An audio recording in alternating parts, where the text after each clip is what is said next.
हरिओम. राजा जनक आणि सर्वज्ञानी श्री अष्टावक्र यांचा ज्ञानसंवाद. अष्टावक्र गीता अध्याय 18, श्लोक 8. आत्मा ब्रह्मेति निश्चित्य भावाभावोच कल्पितो निष्कामः किम विज्ञानाति किम भूते च करोति किम. अनुवाद. आत्मा हाच ब्रह्म आहे. भाव अभाव हे कल्पना मात्र आहे. जो पुरुष इच्छाविरहित झाला आहे तो काय जाणतो, काय सांगतो व काय करतो. विवेचन. आत्मा व ब्रह्मा यांच्यातील अद्वैत स्पष्ट करण्यासाठी मुनिश्रेष्ठ अष्टावक्र स्वामी म्हणतात की हा आत्माच ब्रह्मा आहे. व्यक्तित विद्यमान असलेल्या चेतनेचे नाव आत्मा आहे व समष्टीत विद्यमान असलेल्या चेतनेचे नाव ब्रह्मा आहे. हे ब्रह्मा एकच आहे, पण वेगवेगळ्या वस्तूत ते वेगवेगळे भासते. हे भाव व अभाव दोन्हीही कल्पनेचे खेळ आहेत. एक आत्मा हेच अंतिम तत्व आहे व ते भाव स्वरूप नाही व अभाव स्वरूपही नाही. परमात्मा आहे किंवा नाही ही शंकाच खोटी आहे, कारण जे काही आहे ते सर्व तोच आहे. या सृष्टीपेक्षा तो वेगळा नाही. सृष्टीमध्ये परमात्मा आहे किंवा नाही ही शंका सुद्धा निरर्थक आहे, कारण ही सृष्टीच परमात्मा आहे. हे तत्व जो हृदयाशी धारण करतो त्यालाच याचा अनुभव येतो. शास्त्रांचा अभ्यास करून किंवा पंडितांशी चर्चा करून ते जाणता येत नाही. स्वतःच्या अंतर्मनात प्रवेश केल्यानेच ते जाणता येते. निशब्दपणे, शांतीपूर्वक व मौन अवस्थेत जाणता येते. विज्ञानाच्या प्रयोगशाळेत गेल्याने नव्हे तर स्वतःच्या आतल्या प्रयोगशाळेत प्रवेश केल्यानेच ते जाणता येते. जेव्हा स्वतःचा अहंकार नष्ट होईल तेव्हाच परमात्म्याची भेट होईल. हे तर्काने नव्हे तर तर्कशून्य होऊन अनुभूती घेतल्याने जाणता येते. स्वतःच्या मीपणाचा लोप होणे ही ज्ञानप्राप्तीची सुरुवात आहे. अहंकार व कर्तेपण हे मोठे अडथळे आहेत. स्वतःचे ज्ञान म्हणजे धर्म व दुसऱ्याचे ज्ञान म्हणजे विज्ञान. जेव्हा मन, वासना, आसक्ती, अहंकार यातून मुक्त होतो तेव्हा जे शिल्लक राहते तेच ब्रह्म आहे. अशी स्थिती प्राप्त केलेला ज्ञानी पुरुषच खरा इच्छाविरहित. ह्या परमश्रेष्ठ ज्ञानाच्या अवस्थेत कर्तेपण नाहीसे होते, म्हणून कर्म सुद्धा नाहीसे होते. मग ज्ञानी जे काही करतो, बोलतो, ऐकतो, जाणतो त्यात त्याचा अहंकार नसल्याने ते त्याच्यासाठी कर्म नाहीच. सर्व काही अस्तित्वाच्या सहजच स्वभावामुळे घडत असते. अध्याय 18, श्लोक 9.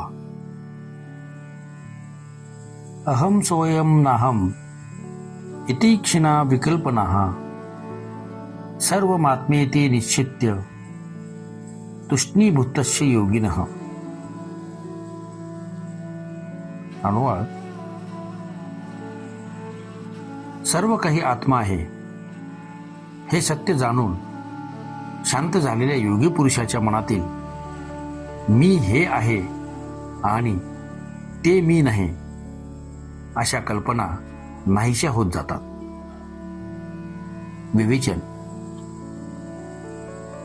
बंधन किंवा मुक्ती शरीरासाठी नाही किंवा मनासाठी नाही.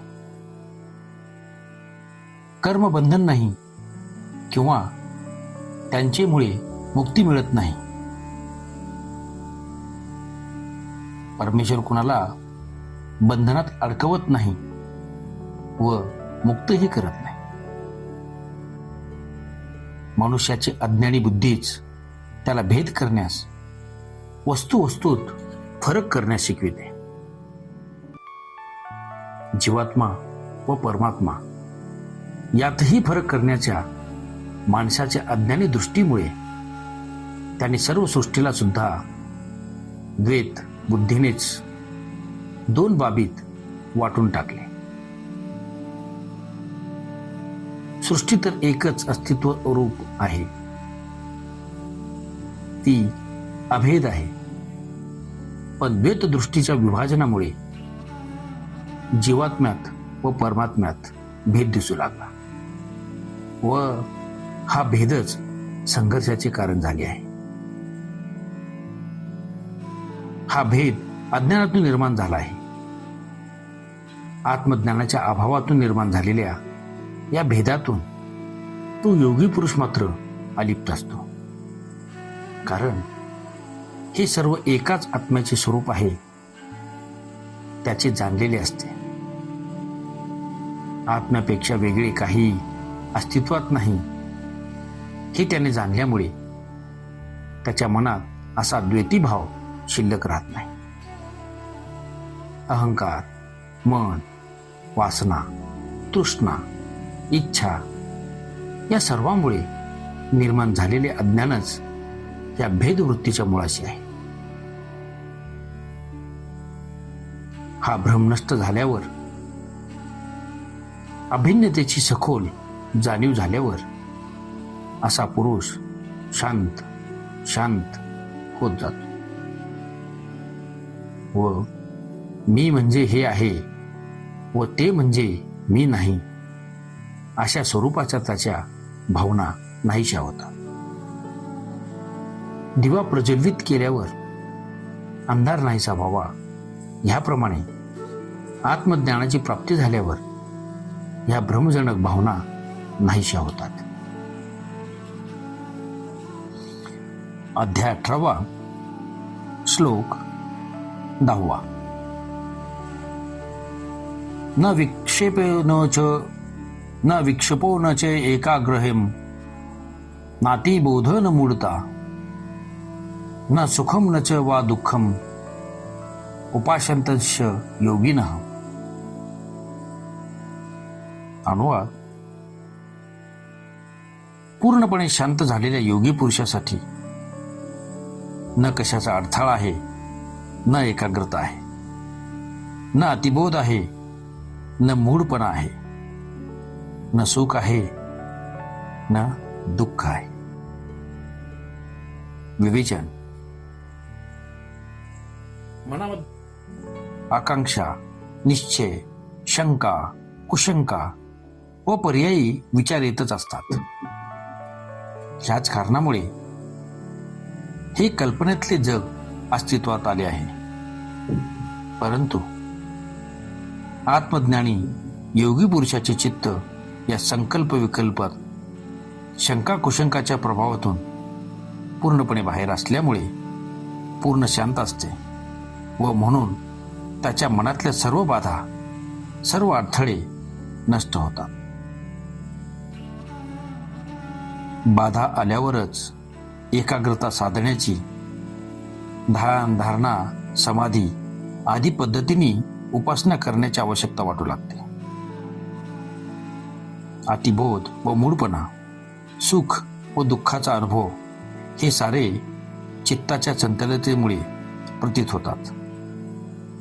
ज्ञानी योगी पुरुषाची तर सर्व चंचलता व वासना नष्ट झाल्याने तो सदैव व सर्वत्र आत्म्याचेच अस्तित्व असल्याची अनुभूती घेतो व आत्मानंदात मग्न राहतो. म्हणून या जगातले वर्णिलेले अनुभव त्याला येत नाही व सुखदुःखापासून तो दूर असतो. ओम शांती शांती शांती.